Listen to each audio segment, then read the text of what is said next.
Imagina despertar una mañana con un dolor extraño bajo el brazo, un bulto que ayer no estaba ahí y una fiebre que sube tan rápido que apenas puedes tenerte en pie. Sales a la calle buscando ayuda y descubres que tu vecino tiene el mismo bulto. Y el de la casa de enfrente también. En cuestión de días, 1 de cada 3 personas que conoces está gravemente enferma y nadie, absolutamente nadie, sabe por qué está ocurriendo esto ni cómo detenerlo. Esto no es una historia inventada. Esto ocurrió. Y ocurrió más de una vez a lo largo de la historia de la humanidad.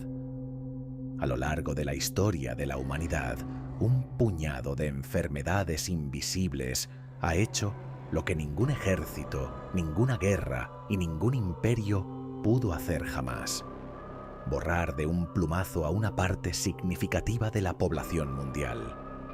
Hoy vamos a descender, despacio, sin prisa, a través de los siglos para entender cómo vivieron y cómo sobrevivieron o no quienes se encontraron cara a cara con las mayores pandemias de la historia.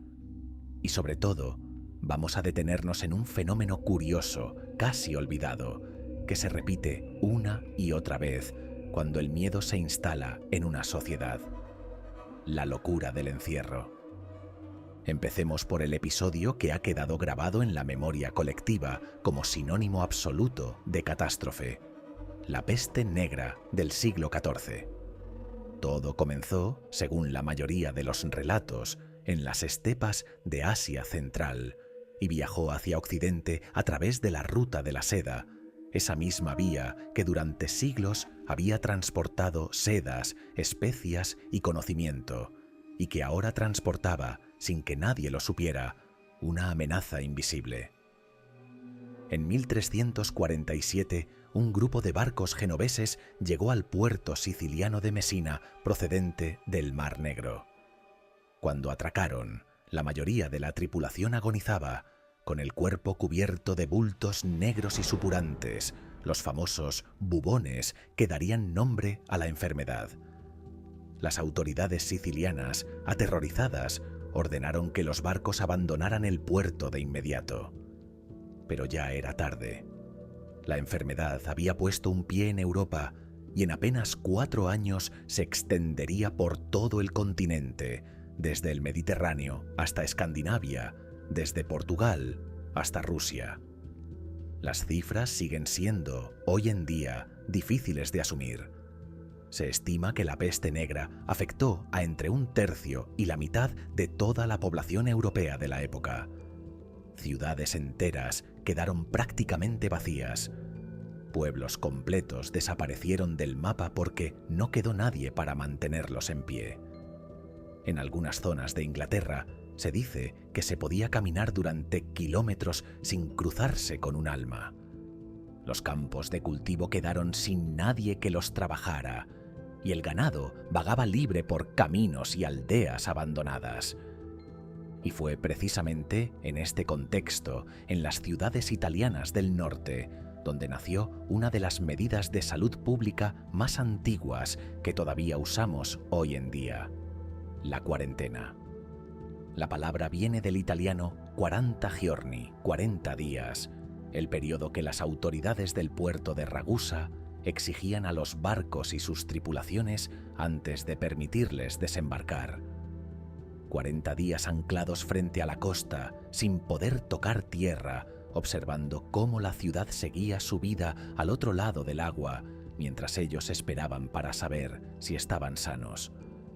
No entendían nada de bacterias, ni de pulgas, ni de ratas, pero habían descubierto, a base de ensayo y error, que aislar a los posibles enfermos ralentizaba el avance de la plaga.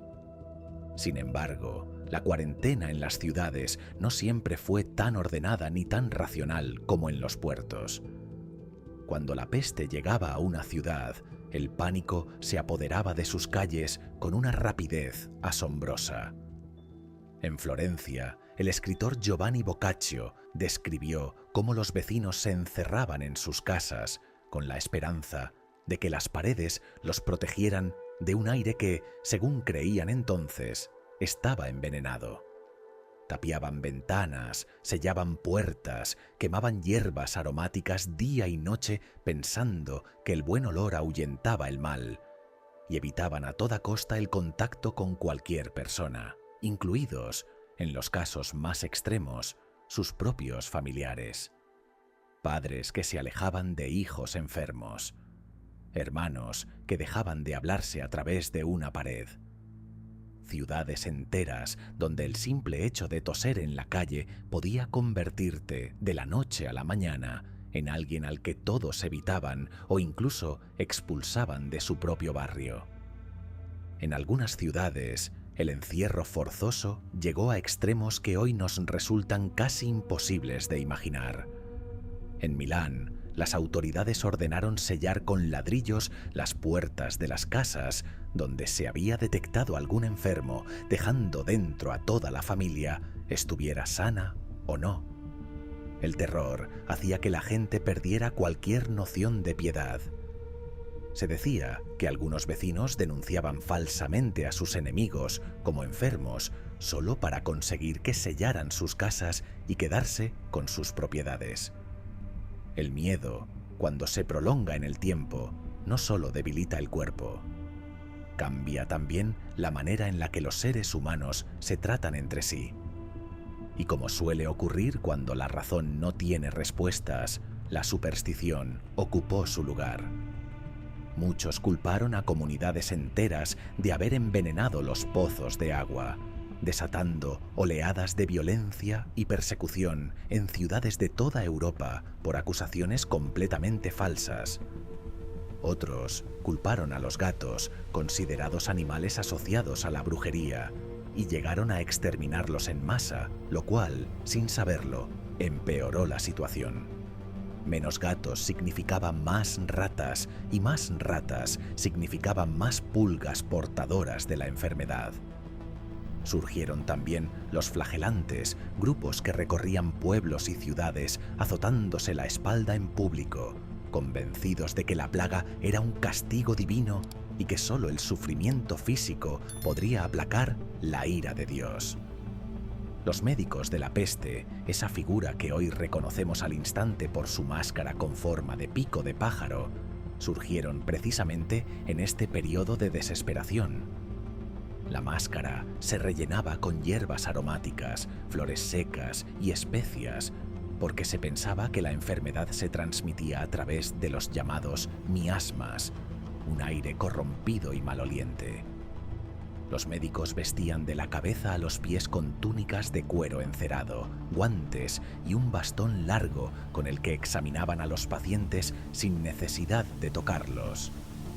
No sabían curar la peste, apenas podían aliviar algunos síntomas, pero su presencia en las calles se convirtió en el símbolo más inquietante de aquellos años. La peste negra no desapareció de golpe. Regresó oleada tras oleada durante los siguientes 300 años, con brotes menores pero intensos en Londres, Marsella, Nápoles y Moscú, hasta bien entrado el siglo XVIII. Cada vez que regresaba, las ciudades repetían el mismo patrón: encierro, pánico, sospecha del vecino y una lenta, incierta espera hasta que la enfermedad remitía por sí sola. Siglos más tarde, la humanidad se enfrentaría a otra pandemia que marcaría el siglo XX, la gripe de 1918, conocida erróneamente como la gripe española, ya que España, al no participar en la Primera Guerra Mundial, fue uno de los pocos países que informó libremente sobre la magnitud del brote, mientras que las naciones en guerra censuraban la noticia para no minar la moral de sus tropas. En apenas 2 años, esta gripe afectó a alrededor de 1/3 de la población mundial. Y lo más inquietante es que, a diferencia de la mayoría de las enfermedades respiratorias, se cebaba especialmente con adultos jóvenes y sanos, cuyo propio sistema inmunitario, al reaccionar de forma tan agresiva contra el virus, terminaba dañando sus propios pulmones desde dentro. Las ciudades del mundo entero, de Filadelfia a Bombay, de Madrid a Ciudad del Cabo, recurrieron de nuevo a la misma herramienta ancestral que ya habían usado sus antepasados frente a la peste: el confinamiento. Se cerraron teatros, iglesias, escuelas y comercios. Se obligó al uso de mascarillas de gasa y en algunas ciudades norteamericanas la policía llegó a multar a quienes se negaban a llevarlas en la calle. Y una vez más, el aislamiento prolongado hizo aflorar comportamientos extraños en la población.